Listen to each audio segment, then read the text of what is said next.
వసంతవల్లరి వీణులతో వీక్షించండి. వసంతవల్లరికి స్వాగతం. ఈనాటి వసంతవల్లరిలో సుప్రసిద్ధ కథా రచయిత్రి శ్రీమతి జలంధర చంద్రమోహన్ గారు రచించిన కథ ప్రియబాంధవి వింటారు. అనేక ప్రయత్నాలతో అణువు ఒక్క సెకనులో విస్ఫోటకమవుతుంది.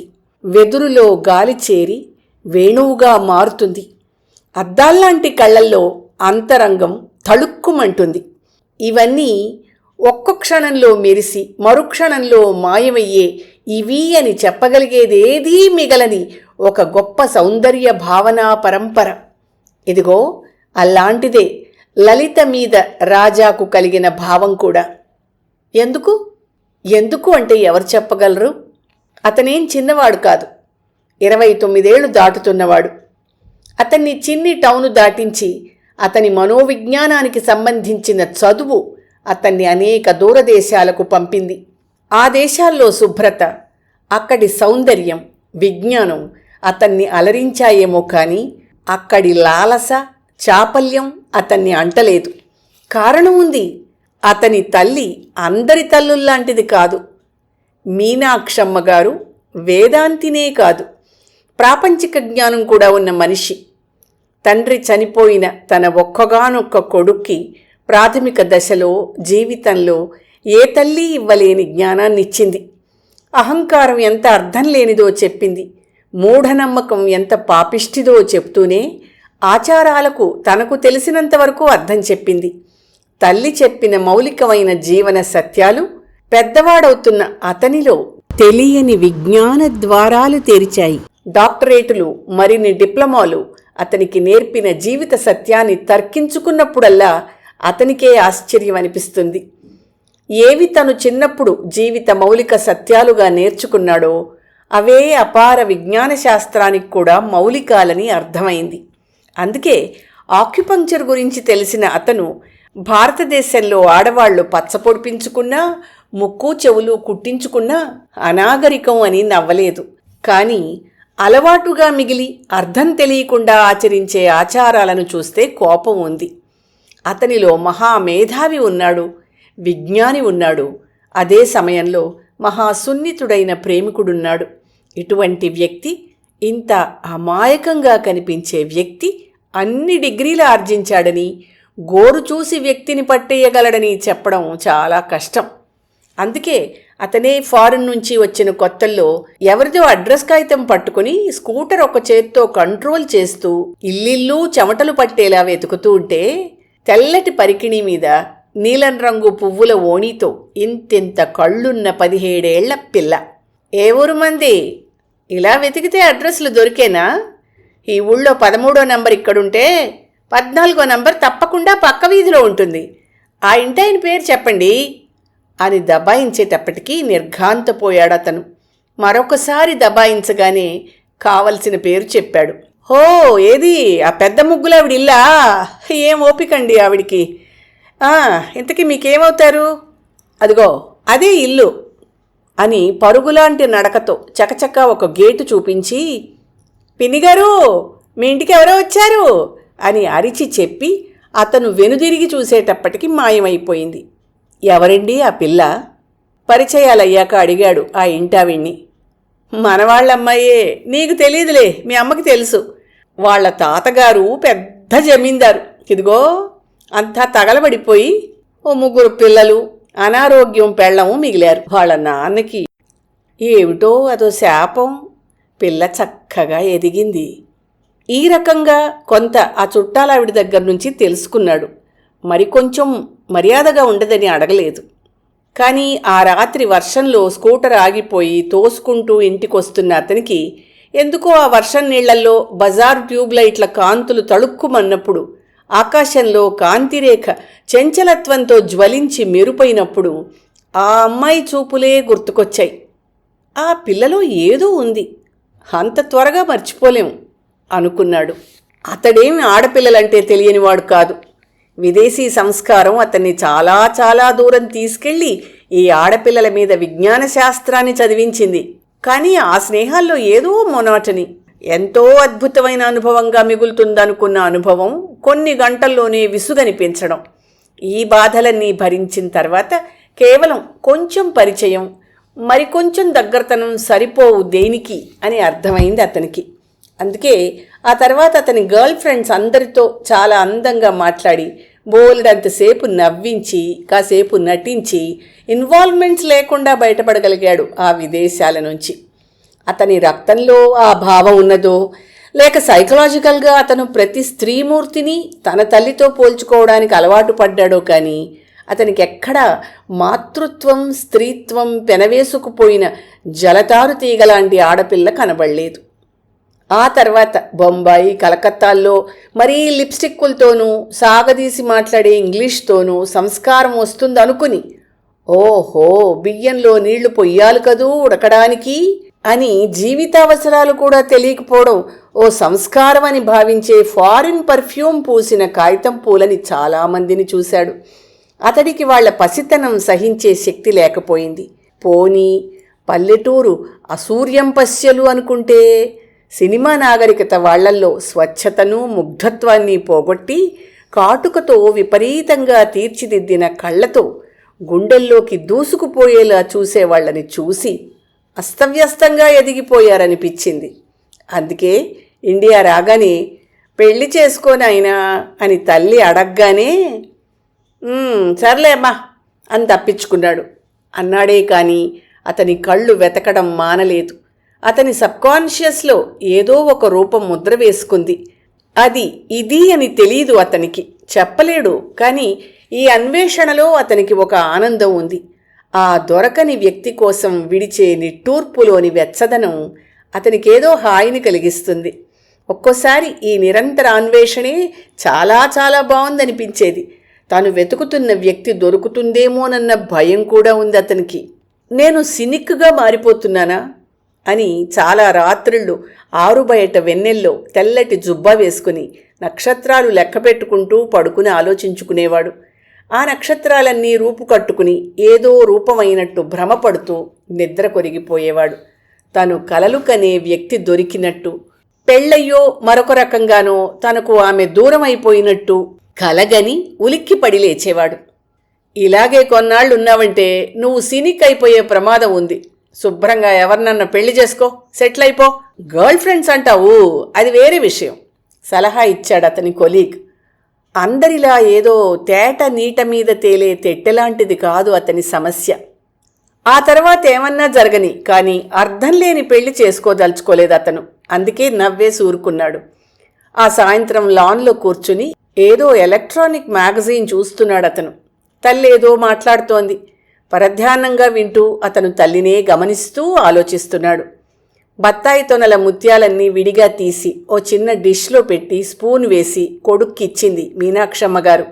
6 అడుగుల పొడుగుతో, పచ్చటి ఛాయతో, కళ్ళజోడిచ్చిన పెద్దరికంతో, నవ్వని పెదవులతో, ఒక్క చూపుతో ఎదుటివాడి నుండి గౌరవం పొందగలిగిన ఆ కొడుకు మాత్రం ఆ తల్లికెప్పుడూ పసిబిడ్డే. నువ్వెళ్ళు రాజా, నాకేం భయం, అమ్మ కోసం అన్నీ మానుకుంటావా? నా బిడ్డ ఎందుకు పనికిరాకుండా ఉండే కంటే దూరంగా ఉన్నా నా బిడ్డ అని చెప్పుకునేటట్టు ఉండాలి అని గుండె చిక్కబెట్టుకుని రాజాను ఫారిన్ పంపించింది ఆవిడ. కానీ ఆ తర్వాత ఆ ఇల్లాలు ఏనాడు 2 పూట్లా భోజనం చేయలేదు. ఆమె చేసే ప్రతి పంచాక్షరి మంత్రంలోనూ బిడ్డ భావనే. ఎన్నో వేల మైళ్ల దూరంలో ఉన్న తన బిడ్డకు మేలు చేకూరాలని ఎంత జపం ధారపోసిందో. ఆవిడ త్యాగం ఆవిడ్ని బిడ్డకు భౌతికంగా దూరం చేసి మానసికంగా మరింత దగ్గర చేసింది. రాజా, నాన్న, నువ్వు కల్లో కనిపించావురా. మంచం మీద పడుకున్నట్టు బాధలో ఉన్నట్టు కనబడ్డావు. ఏమైందిరా నీకు? ఓవర్సీస్ కాల్ బుక్ చేసి తల్లి ఫోన్లో అరుస్తూ ఉంటే ఆశ్చర్యపోయాడు రాజా స్టేట్స్లో ఆనాడు. కారణం, అతను నిజంగా జ్వరంతో మంచం మీద ఉన్నాడు. ఆ రాత్రి ఎందుకో తల్లి స్పర్శ గుర్తుకొచ్చింది. అమ్మా అనుకుంటూ ఆలోచిస్తూ పడుకున్నాడు. తల్లి ఫోన్ రాగానే ఎలా సంభవం ఇది? ప్రేమకు ఆలోచనకు ఇంత శక్తి ఉందా అని నవ్వుకున్నాడు. యూనివర్సిటీలో తన ఫ్రెండ్తో ఇది జోక్గా చెప్తే ప్రాబబ్లీ టెలిపతి అన్నాడు ఆ కుర్రాడు. హత్ అన్నాడు రాజా తీసి పారేస్తూ. ఏమిటి నమ్మవా? హరే, ఇండియన్ అయ్యుండి? ఆశ్చర్యంగా అడిగాడతను. కొన్ని ఈ జన్మలో నమ్మకుండా పోవడానికి కారణం కేవలం ఇండియన్ అవడం.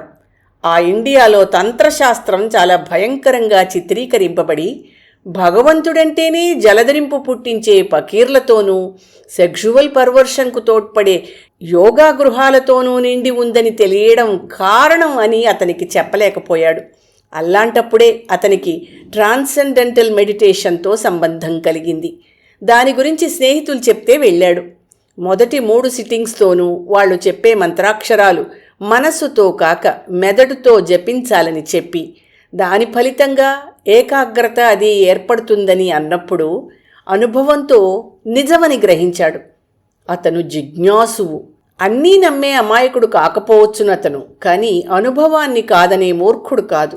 అందుకే తీరిగ్గా తల్లిని ఆవిడికి అర్థమయ్యే భాషలో మనుష్యులలో ఈ స్వార్థానికి హింసా ప్రవృత్తికి కారణం ఏమిటి అని అడిగాడు. అదంతా నాకు తెలియదు రాజా, కానీ ఒకటి మాత్రం నిజంరా, ఈ బతుకుతో అంతా అయిపోయి ఆగిపోతుందని నేను అనుకోవడం లేదు. ఇదొక మజిలీ అని, మన ప్రతి పనికి కార్యకారణ సంబంధం ఉంటుందని తెలిసినప్పుడు ఈ మనుష్యులు ఇంత భయంకరంగా ఉండరనుకుంటాను. అది తెలియకపోవడమే ఈ భయంకర స్వార్థానికి అజ్ఞానానికి కారణం అనుకుంటాను. మీనాక్షమ్మగారు మాట్లాడుతుండగానే గేటు శబ్దమైంది. గేటు తీసుకుని ఆ రోజు అడ్రస్ వెతుక్కుంటున్నప్పుడు సహాయం చేసిన అమ్మాయి రావడం చూసి, అయ్యో ఆ అమ్మాయి అన్నాడు చటుక్కున రాజా. ఏ అమ్మాయిరా? లలిత, ఎదురింటి సుందరమ్మగారి అన్న కూతురు. రామ్మ, తల్లి లేస్తూ అంది. మెల్లిగా అడుగులు అడుగు వేసుకుంటూ వచ్చింది పొందిగ్గా. మా అబ్బాయి రాజా. నమస్కారం. నమస్కారం. తెలుసు అంది నవ్వుతూ సూటిగా కళ్ళలోకి చూస్తూ. ఆ చూపులో నవ్వు, అల్లరి. ఒక్కసారి అతనిలో ఏదో జలధరింపొచ్చింది. వెంటనే వయసిచ్చిన కొంటెతనం వచ్చింది. హో తమరా, ఏ ఊరబ్బాయి మంది అని నిలేసిందమ్మా నన్ను అన్నాడు. అయ్యయ్యో, నేను అలా అనలేదు. మీరు మీనాక్షమ్మ గారి అబ్బాయిని తెలిస్తే అది కూడా అనకపోదును. సీరియస్గా, గౌరవంగా, భక్తిగా అంది లలిత. కానీ ఆ ధ్వనిలో అల్లరి ఉన్నది. నవ్వొచ్చింది అతనికి. అయితే మా అమ్మ కొడుకుగా తప్ప అస్తిత్వం లేదన్నమాట నాకు అన్నాడు. అయితే ఏమిటట? అదే నిజం కూడా. నాకు వచ్చే జన్మంటూ ఉంటే మీ అమ్మ కడుపునే పుడతాను నిష్కల్మషంగా టపీమని అనేసింది లలిత. ఆ గొంతులో నిజాయితీ కులిక్కిపడి చూశాడు రాజా. ఆమె తెలియకుండానే అమాయకంగా అతని హృదయంలో అతి సున్నితమైన తీగను స్పందింపచేసింది. అదే ఆశ్చర్యం. ఎంత గొప్పవాడి మీదైనా అతని తల్లి మమకార ముద్ర ఎంతటి ప్రభావం చేస్తుందో చాలామంది ఆడవాళ్లకు తెలియదు. ఏం చేసినా తన తల్లిని తాను ప్రేమించే వ్యక్తి ప్రేమించాలనే అంతర్గతంగా కోరుకుంటాడు. ఈ సున్నితమైన భావం అర్థం కాకనే వైవాహిక జీవితాలే పోగొట్టుకున్న ఆడవాళ్లు చాలామంది ఉన్నారు. అంతవరకు ఎక్కడో సబ్కాన్షియస్లో చిన్న విత్తులా ఉన్న ఆ పిల్ల భావన ఒక్కసారి వటవృక్షమై అతని హృదయం అంతా ఆవహించింది. అతని కళ్ళల్లో ఆనందం కనిపెట్టింది తల్లి. నవ్వుకుంది కొంచెం గర్వంగా. మీలాంటి అల్లరి పిల్లను మా అమ్మ భరించకే అన్నాడు రాజా అల్లరిగా. మిమ్మల్నే భరించగాలేంది? ఓణి మెలిపెడుతూ ఒక విసురు ఓరగా చూస్తూ విసిరింది లలిత. అంటే నేనంత భరించలేనివాణ్ణా? కోపంగా ఏదో అనబోయాడు రాజా. మీ చిన్నప్పటి అల్లరంతా మీ అమ్మ చెప్పారులేండి. మీ అమ్మ నేను మంచి ఫ్రెండ్స్ తెలుసా? చాలా సహజంగా తన వృద్ధ స్నేహితురాలి గురించి చెప్పేసింది ఆ 17 ఏళ్ల మొగ్గ. అవునరా, అదుగో ఆ ఎదురింటి రాయుడు గారు లేరు, ఆయన ఇంటి పిల్ల అప్పుడప్పుడు వస్తూ ఉంటుంది. వాళ్ళ అత్తయ్య గారిల్లేగా. నాకే కాస్త కాలు చెయ్యి లేవలేదన్నా వచ్చి సహాయం చేస్తుంది.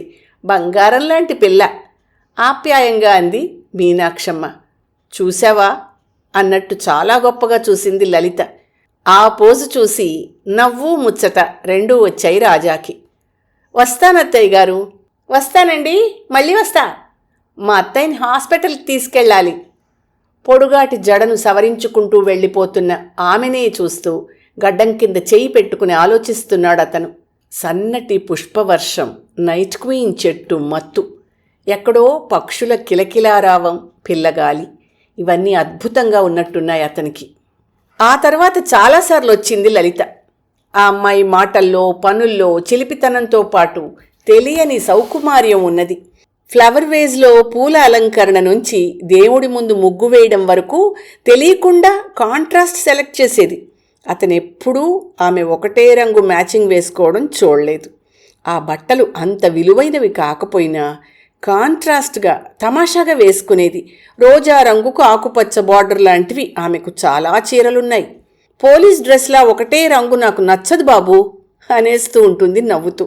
పౌర్ణమికి పెద్ద తులసిమాల కట్టి హాల్లో ఉన్న కృష్ణుడికి వేసేది.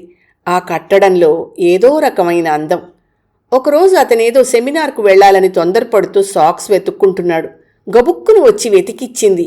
తొందరలో వేసుకోబోతుంటే ఆగండి అని గబగబా సాక్స్లో పౌడర్ వేసి 3-4 గంటలు అలాగే ఉండాలి కదా, అరికాల్లో చెమట పోస్తుంది చిరాగ్గా అంటున్న ఆమె వంకే చూస్తూ సాక్స్ తొడుక్కున్నాడతను. అతనికి తెలియకుండానే అతని సబ్కాన్షియస్లో అతను వెతుక్కుంటున్న రూపం ఆమెతో జత చేరిపోయింది.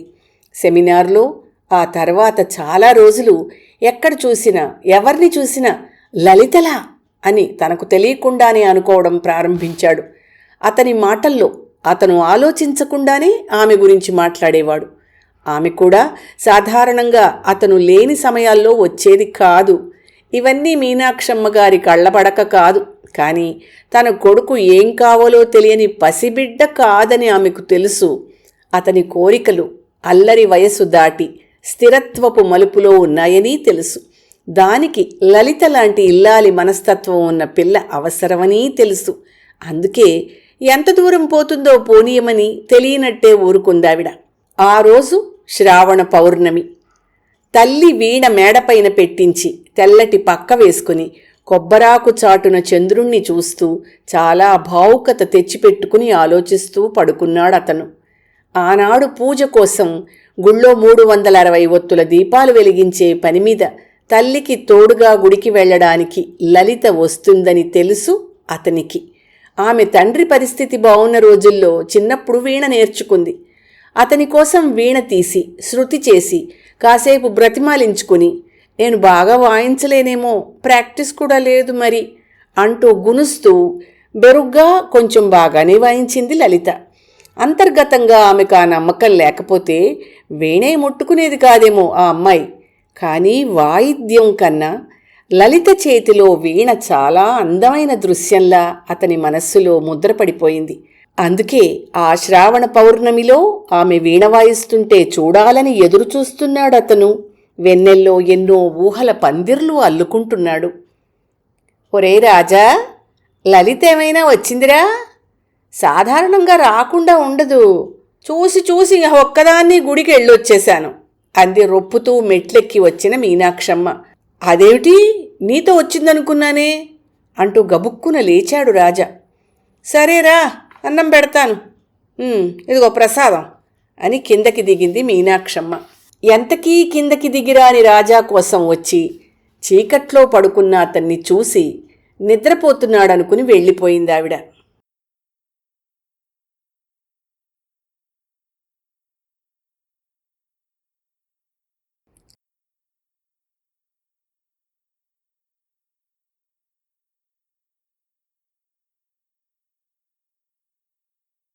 రాజా, లలిత హైదరాబాద్లో హాస్టల్లో చేరిందిట. నువ్వు లేనప్పుడు వచ్చి చెప్పి వెళ్ళింది.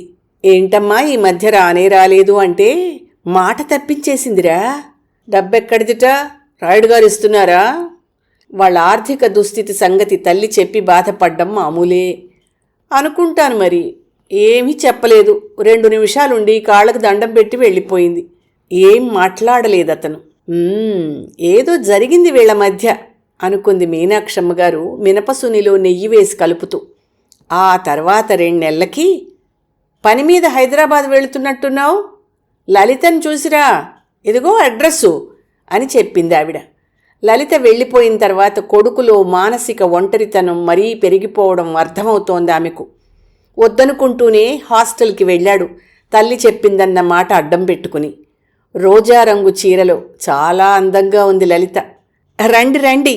ఆ ముఖంలో దాచుకోలేని ఆనందం, ఆ కొత్త పరిసరాల మధ్య తలంటి పోసుకున్న జుట్టు, మునివేళ్లతో చిక్కు తీసుకుంటూ అతన్ని మళ్లీ చూడనేమోనన్నట్టు మాట్లాడుతోంది లలిత. అది వరకు ఏమీ జరగనట్టే ఉన్నారిద్దరూ.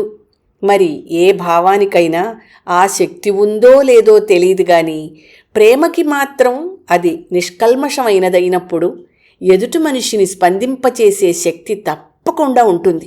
అందుకే అది విశ్వజనీనమైనప్పుడు కేవలం ఒక్క ప్రేమించగలిగిన శక్తి ఉండడం వల్లనే మనిషి యోగిగా జ్వలించగలడు. అందువల్లనేమో రాజా రిజర్వ్డ్గా ఉండలేకపోయాడు. నాకు నువ్వంటే ఇష్టం అని మాటలు కాకుండా మానసికంగా మహోన్నత భావంతో చెప్పుకోవచ్చు. ఆ తర్వాత పనున్నప్పుడల్లా హైదరాబాద్ వెళ్ళేవాడు. మరీ ఎక్కువసార్లు వెళ్తున్నానేమోననుకున్నప్పుడు పనున్నా కూడా మానుకునేవాడు. అతనిలో సంఘర్షణ, తత్తరపాటు ఇవన్నీ తల్లి కంట పడకపోలేదు.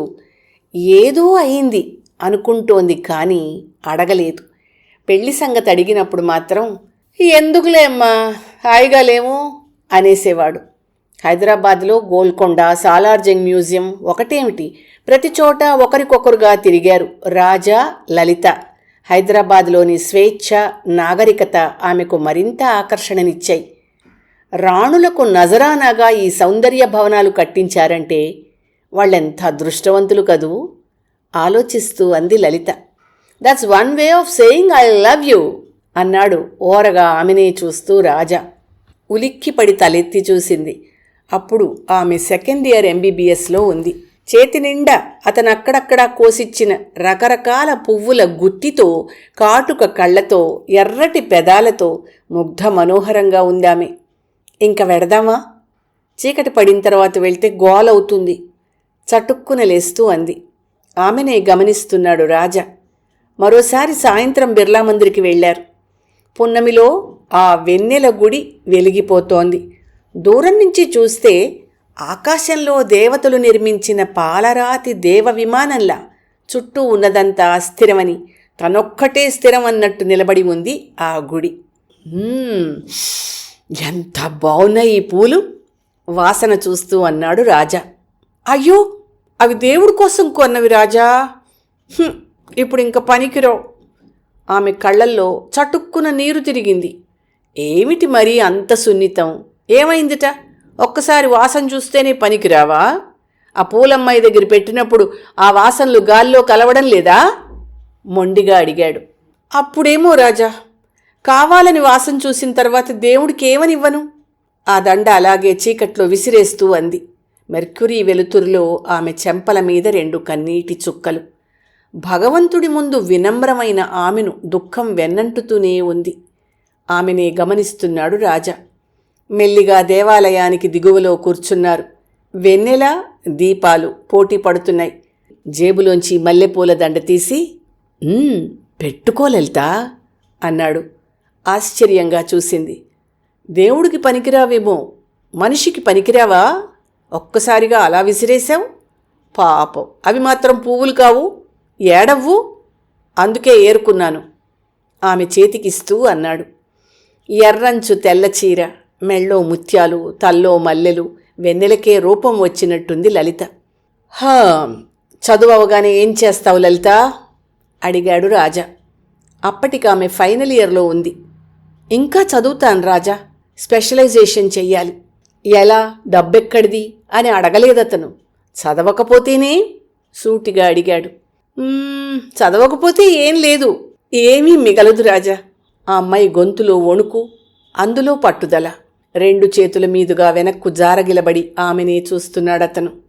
ఇంకా 2 ఏళ్లా? దేనికి? తలెత్తుతూ ఆలోచనల్లోంచి తేరుకుంటూ అంది. చెప్పనా? చటుక్కునన్నాడు. ఓ, చదువు పూర్తవడానికి. ఆ తర్వాత కూడా చదవచ్చు. ఆ మాటల్లో తప్పించుకునే ప్రయత్నం అతనికి అర్థం కాకపోలేదు. ఏ రాజా, ఆ అమ్మాయి బావుంది కదూ? దూరంగా వెడుతున్న ఒక అమ్మాయిని చూస్తూ అంది. తల తిప్పి చూసి మళ్ళీ ఆమెనే చూస్తున్నాడతను. ఏం మాట్లాడవే? బావుండడం ఒకటే ముఖ్యమైతే చాలామంది బావుంటారు లలిత. మరేమిటి కావాలి రాజా?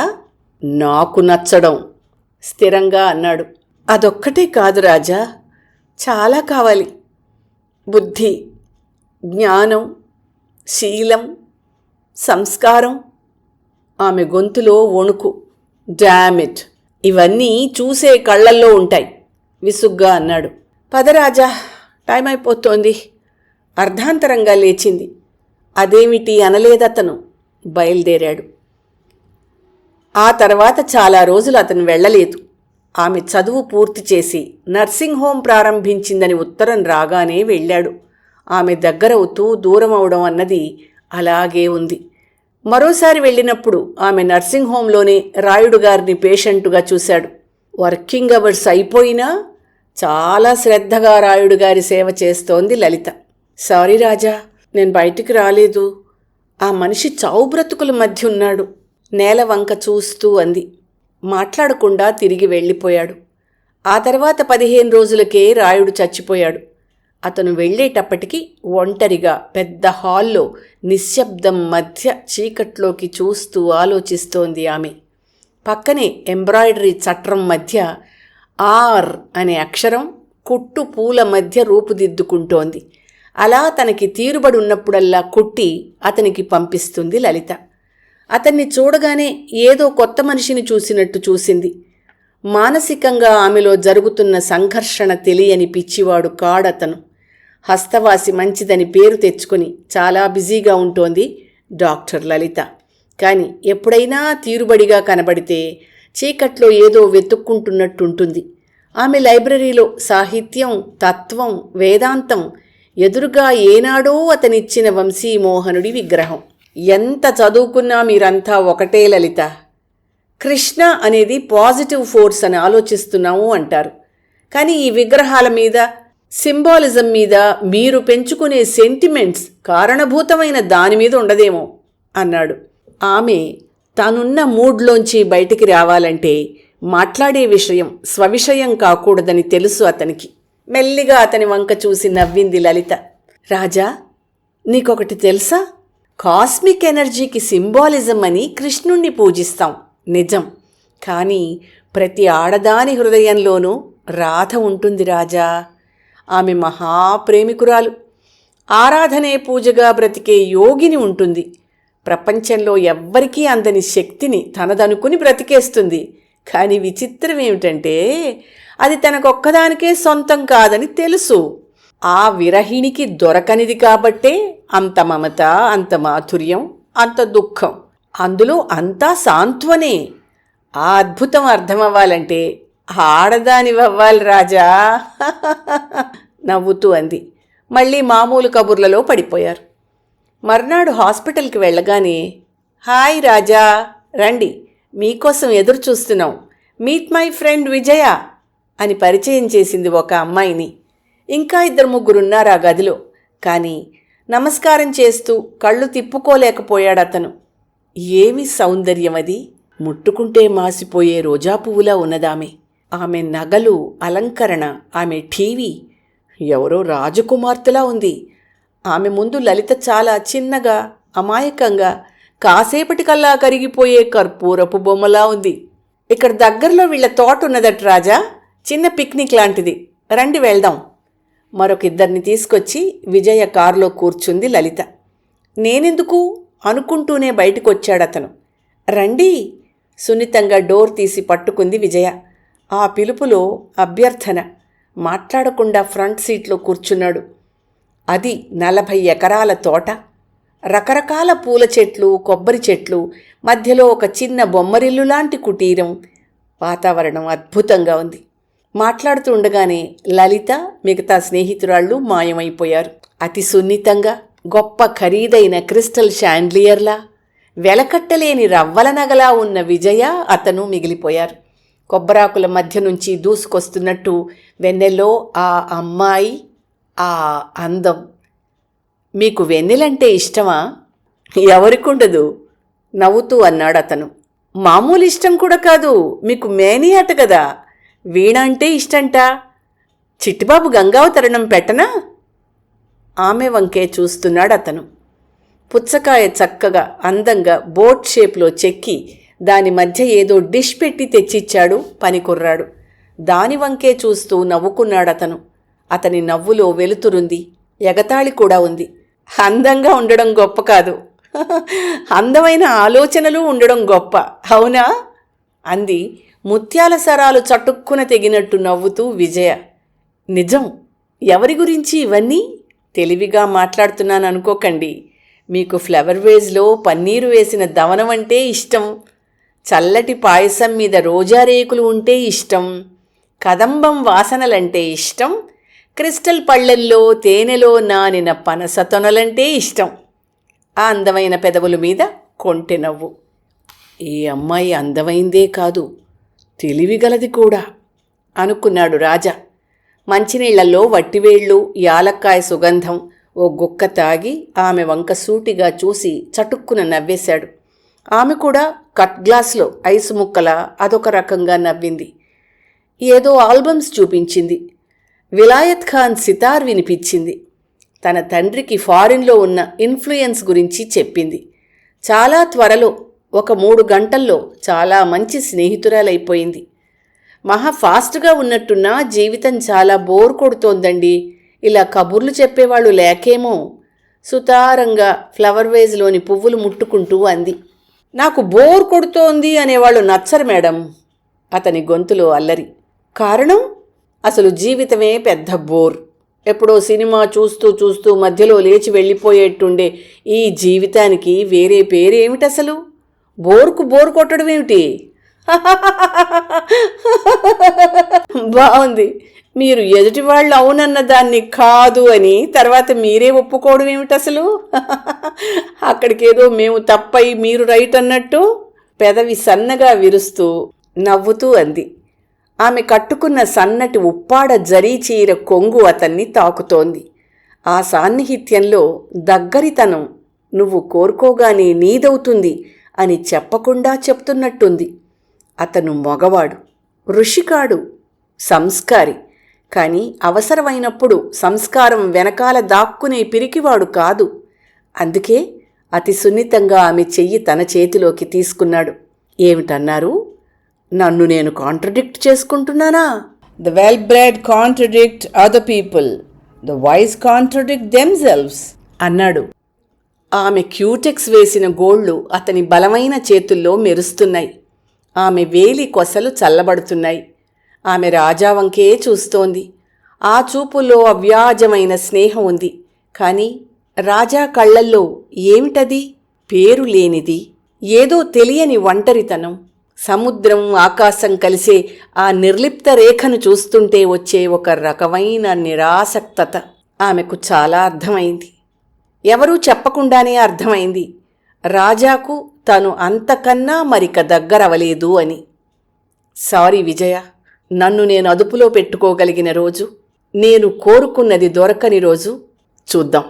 నాకు అర్థమైంది Raja, but Vijaya will never be the second choice. ఆ గొంతులో వణుకున్నా అది ఆ క్షణాన వచ్చిన ఉద్విగ్నత అంతే. ఆమెలో స్థిరత్వం ఉంది, రాజ్ఞత్వం ఉంది. కానీ నాకొక్కటే సందేహం, లలిత ఎందుకిలా ప్రవర్తిస్తోంది? చటుక్కున తలెత్తి చూశాడు రాజా. హాయిగా నవ్వేశాడు. Thank you Vijaya, thank you very much. మీరు చాలా తెలుసుకున్నారు. ఆ అమ్మాయిలోని సున్నితత్వం, ఔద్నిత్వం ఆమెను నాకు దూరం చేస్తున్నాయి. కారణం అంటారా? ఒకరోజు చెప్తాను. అవి రెండు లేకపోతే లలితే లేదు, అవి ఉంటే మీకు దూరం అవుతుందంటున్నారు. చాలా గొప్ప పజిల్. ఆ అమ్మాయి చాలా అదృష్టవంతురాలు. ఏ కర్మ వల్లో మీకు దూరం అయితే చాలా పోగొట్టుకుంటుంది. చేతికున్న డైమండ్ బ్రేస్లెట్ సర్దుకుంటూ అంది. మెల్లిగా లేచి నిలబడ్డాడతను.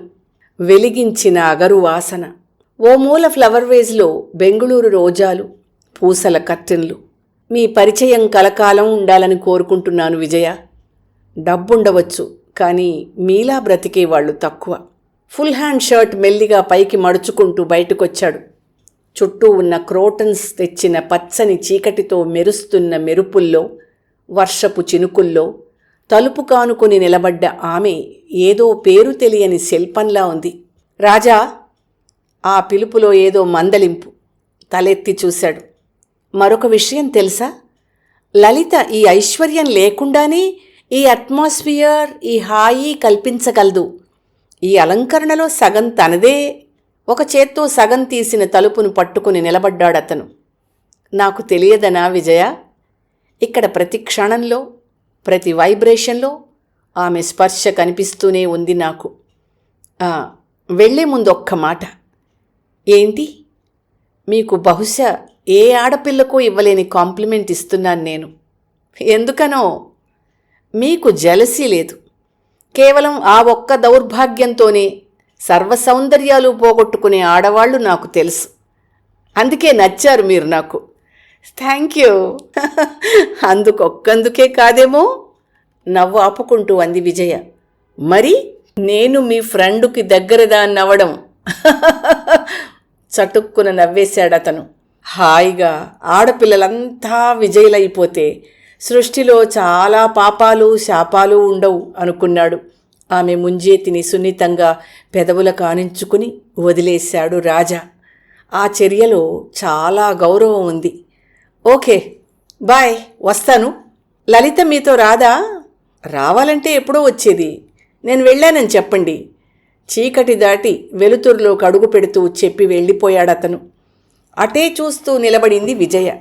ఆమెకు తెలియకుండానే కళ్ళల్లో తడి, గుండె చుట్టూ మంచుతో తడిసిన గుడ్డ చుట్టినట్టుంది. అతనిలాంటి వాణ్ణి ఎలాగైనా పొందాలని కోరుకోవడం చాలా సహజమైన విషయం.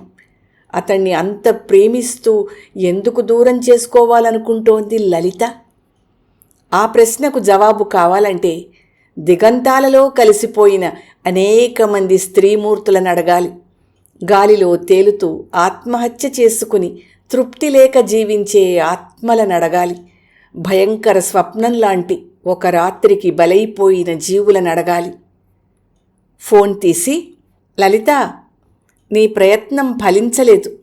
నువ్వన్నట్టు అతడు సౌందర్యారాధకుడు, కానీ అన్ని సౌందర్యాలకు స్పందించే అర్భకుడు కాదు. ఒక్క విషయం నిజం, అతన్ని ఏ కారణం వల్లనన్నా పోగొట్టుకోదలుచుకుంటే నీకన్నా దురదృష్టవంతురాలుండదు. ఫోన్ పెట్టేసి అలా కూర్చుండిపోయింది లలిత.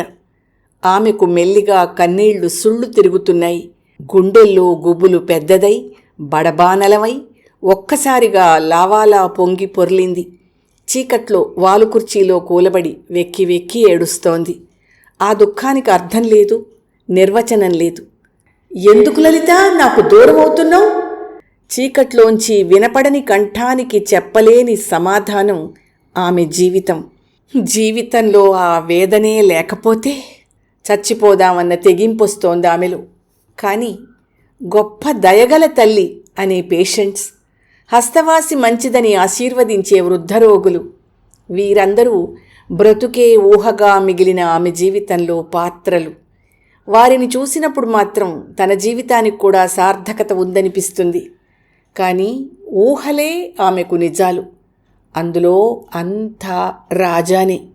ఇంక పొందలేను అని తెలిసినా రాజా మీద విపరీతమైన అభిమానంతో ప్రపంచంలో అత్యంత సుందరవంతమైనవన్నీ అతనికి ఉండాలని కోరుకునే పిచ్చిదామె. అందుకే విజయను అతనికి పరిచయం చెయ్యాలని ప్రయత్నించింది. ఆమె ఆలోచన తెలియకపోయినా రాజా గురించి ఆమె ఆరాధన తెలిసిన విజయ చూద్దాం అని ఒప్పుకుంది. కానీ లలిత ఓడిపోయింది. ఆ ఓటమిలో గెలుపుంది. రాజా, నీకెలా చెప్పను? నేను నీకెలా దగ్గరవ్వగలను? ఇటువంటి నీకు ఎలా దూరంగా బ్రతకను? ఏడుస్తూ పడుకుంది. నా ఆలోచనలకే రూపం ఉంటే అవి రాజాను తట్టి లేపవా అనుకుంది.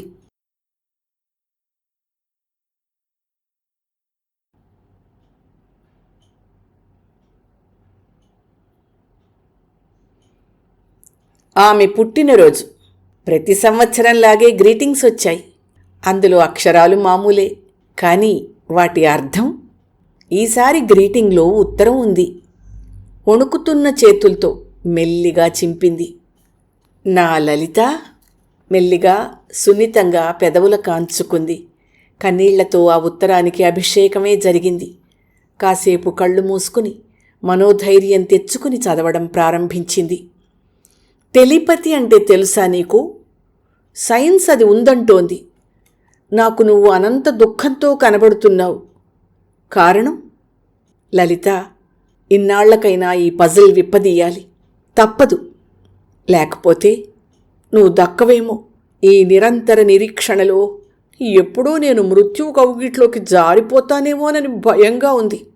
అందరూ జ్ఞానతృష్ణతో చదివితే నువ్వు ఆలోచనలు తప్పించుకోవడానికి చాలా ఫిలాసఫీలు చదివావు. నిజం చెప్పు, నువ్వు నేర్చుకున్నదేమిటి? నిజంగా నువ్వు జీవన సత్యం తెలుసున్న దానివైతే ఇంత అర్థం లేని దుఃఖమేమిటి? పవిత్రత అనేది మనసుకు సంబంధించినది లలిత. అది మనిషికి, పాంచభౌతిక శరీరానికి సంబంధించింది మాత్రమే కాదు. కారణం, మృత్యువు తర్వాత ఈథర్గా మారిపోయే జీవానికి కేవలం కొద్ది కాలం నివాసయోగ్యమైన ఈ బయోప్లాస్మిక్ బాడీకే ఇంత ప్రాముఖ్యత ఎందుకంటే అది ఆత్మావలోకనానికి తోడ్పడుతుంది కాబట్టి. అంతేగాని దాని కోరికలు, అనుభవాలు, రోగాలు, భయాలు ఇవన్నీ ఆలోచనతో ఏకీభవించనప్పుడు అది కేవలం చెడిపోయిన కంప్యూటర్ లాంటిది. దాని ఫలితాలు నీకు అంటవు. అబద్ధమంటావా? ఈ లెక్కన కసాయివాడికి రౌరవాది నరకాలు, భయంకరమైన పాపకూపాలు ఉండాలి, కానీ అతని థాట్ అతని కర్తవ్యంతో సంధించబడదు. అందుకే అది కేవలం కర్తృత్వం. ఇదంతా ఎందుకు చెప్తున్నానంటావా? నీకు రాయుడి చేతిలో జరిగిన అవమర్యాద ఆ రాత్రే తెలుసు నాకు. ఆగిపోయింది లలిత. ఓ గాడ్! ఒక్క అరుపరిచింది. దోసిట్లో ముఖం పెట్టుకుని వెక్కి వెక్కి ఏడ్చింది. కాలం అలా జారిపోయింది. ఎంతసేపు అలా ఉన్నదో ఆమెకే తెలియదు. స్పృహ తెచ్చుకుని ఒక రకమైన తెగింపుతో మళ్ళీ చదవడం ప్రారంభించింది. ఆ శ్రావణ పౌర్ణమి రాత్రి నువ్వు అమ్మతో గుడికి వెళ్ళలేదని తెలిసి ఏమైందా అని మేడ మీద నుంచి చూస్తున్న నేను ఎదిరింటిలోంచి ఏదో నీడలా నువ్వు బయటకు రావడం చూశాను. చెప్పులు వేసుకుని నీ వెనకాలే అడుగులు వేస్తూ వచ్చాను. బట్టలు చిరిగి ఎడంచేతి అరిచెయ్యితో ముఖం తుడుచుకుంటూ, ఓణితో ఒళ్లంతా కప్పుకుంటూ, పరిగెత్తుకుంటూ దారిలో ఉన్న చీకట్లో నిద్రగన్నేరు చెట్టు దగ్గర ఆగి నిశ్శబ్దంగా రోదించిన నీ రూపం ఎప్పటికీ మర్చిపోలేను లలిత. ఎదిగిన నీకు రాయుడి ఇంట్లో ఏమైందో ఎవ్వరూ చెప్పనక్కర్లేదు. నా కోసం అలంకరించుకున్న నీ సౌందర్యం రాయుడిలో కామాన్ని నిద్రలేపి అతని అహంలో ఆజ్యం పోసుంటుంది. మల్లె మొగ్గలాంటి నువ్వు బలైపోయావు. నిన్ను అప్పుడే గుండెలు కాంచుకుని ఓదారుద్దామనుకున్నాను. కానీ నాకు తెలుసని తెలిస్తే నువ్వు చావుకైనా తెగిస్తావని నీ అభిజాత్యాన్ని గౌరవించి ఊరుకున్నాను. ఆ తర్వాత వారానికి మీ అక్కయ్య పురిటికి డబ్బు అవసరమై బాధ్యతలు పట్టని మీ నాన్ననేమీ చెయ్యలేక పార్వతమ్మ గారిని అడుగుదామని వచ్చి మళ్ళా పులి పంజాలో చిక్కావు నువ్వు. చేతిలో 200తో బయటకొస్తున్న నువ్వు మళ్ళీ నా కళ్ళపడ్డావు. ముందు అందరి మగవాళ్లల్లా ఆలోచించాను. నా ఊహాసుందరి చీకటిలో దీపం వెలిగించబోయి మంటకు బలైపోయిందనిపించింది. ఆ తర్వాత నువ్వు హైదరాబాద్ వెళ్ళిపోయావు. ఉత్తరం చదవడం ఆపింది లలిత. ఆమెకు ఊపిరాడ్డం లేదు. ఇన్ని తెలిసిన రాజా ఎంత ఉన్నతుడు! తను రాయుడి డబ్బుతో చదువుకుంటున్నది. తన బలిదానానికి కరెన్సీతో బదులు తీర్చుకున్నాననుకున్నాడు రాయుడు. అంతవరకు చాటుగా 5 రూపాయలు కూడా అత్తయ్యని ఇవ్వనివ్వనివాడు తన కుటుంబాన్నే ఆదుకోవడానికి ఒప్పుకున్నాడు. తనకు చదువు చెప్పించాడు. ఆఖరికి తన క్లినిక్లోనే కళ్ళు మూశాడు. చాలా నిర్వేదనతో సేవ చేసింది. అతను తనకు చేసిన ద్రోహం గుర్తుకు రాలేదు. అదే కాదు, తనకు అస్తిత్వం ఒకటి ఉందని ఆమె ఏనాడో మర్చిపోయింది. ఒక్క రాజా జ్ఞాపకాలు తప్ప ప్రపంచంలో అన్నీ అర్థం లేనివే ఆమెకు. మళ్ళీ ఉత్తరం చదవడం ప్రారంభించింది. నీకు దూరమైన నేను జ్ఞానానికి దగ్గరయ్యాను. ఇవాళుండి రేపు లేని ఈ ఆటవిడుపు లాంటి జీవితంలో ప్రేమ, కరుణ, దయతో బ్రతకవలసిన రోజులన్నీ కచ్చతో, అసూయతో నాశనం చేసుకోవడంలో అర్థం లేదనిపించింది. నిజమైన ప్రేమ క్షమలోనే ఉందనిపించింది. పాపం, పతిత, ఈ పదాలకు అర్థమేమిటి? ఇవన్నీ మనిషి, పరిస్థితులు కల్పించినవి. నిజమైన పాపాలని బలవంతులు, క్రూరులు, గొప్పతనపు ముసుగుల కింద దాచిపెట్టే బ్రతుకుతున్నారు. రాయుడు చేతిలో బలవంతంగా నలిగిపోయావు నువ్వు. కానీ కావాలని ఇంక్విజిటివ్నెస్తో, మొనాటనీతో గర్ల్ ఫ్రెండ్స్ని వెతుక్కున్నాను నేను. నిన్ను ఇంత నరకయాతనకు గురి చేసే ఆ భావం నా విషయంలో మ్యాటర్ ఆఫ్ ఫ్యాక్ట్గా అనిపిస్తుందే. మగవాణ్ణనా?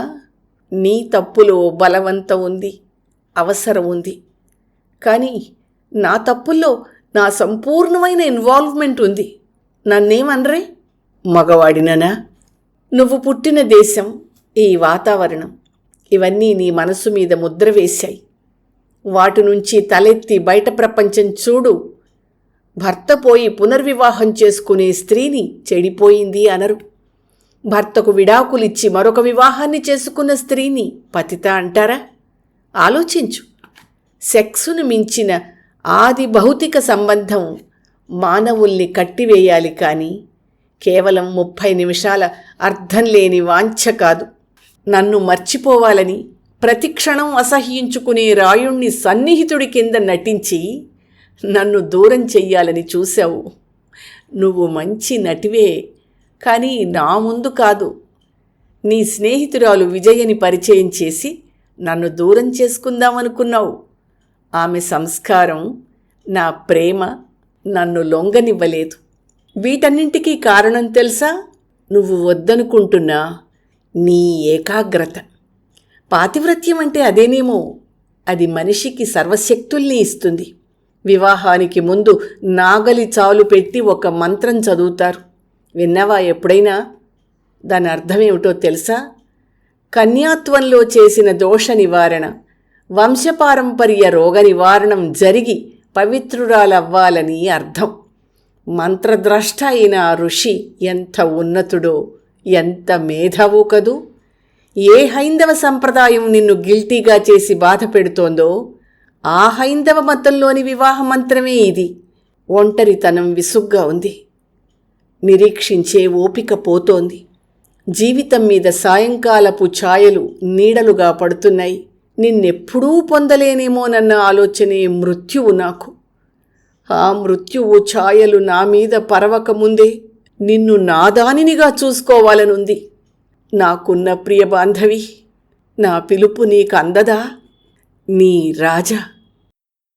ఉత్తరాన్ని చూస్తూ అలాగే చాలాసేపు కూర్చుండిపోయింది లలిత. దానిని కళ్ళకద్దుకుంది. భక్తితో, ఆర్తితో రామపాదం సోకిన అహల్యలా ఉంది ఆమె. మెల్లగా సూట్ కేస్ తీసింది, సర్దుకుందామని.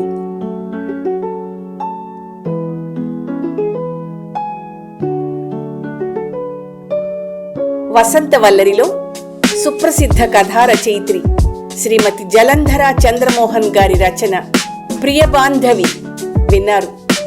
వసంతవల్లరిలో ఇవాల్టి కార్యక్రమం మీకు నచ్చిందని ఆశిస్తున్నాను.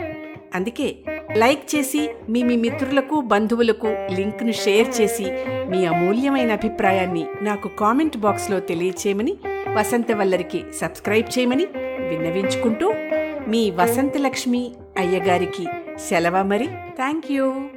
వసంతవల్లరి మిత్రులు, శ్రేయోభిలాషులు, వీక్షకులు, శ్రోతలు అందరికీ ఒక విజ్ఞప్తి. గతంలో లాగానే ఎప్పటికప్పుడు నా కథలను విని స్పందన తెలియచేయమని కోరుతూ, నేను చదివిన కథ మీకు బాగా నచ్చినట్టయితే తప్పకుండా హైప్ ఆప్షన్ నొక్కి నన్ను ప్రోత్సహిస్తారు కదూ.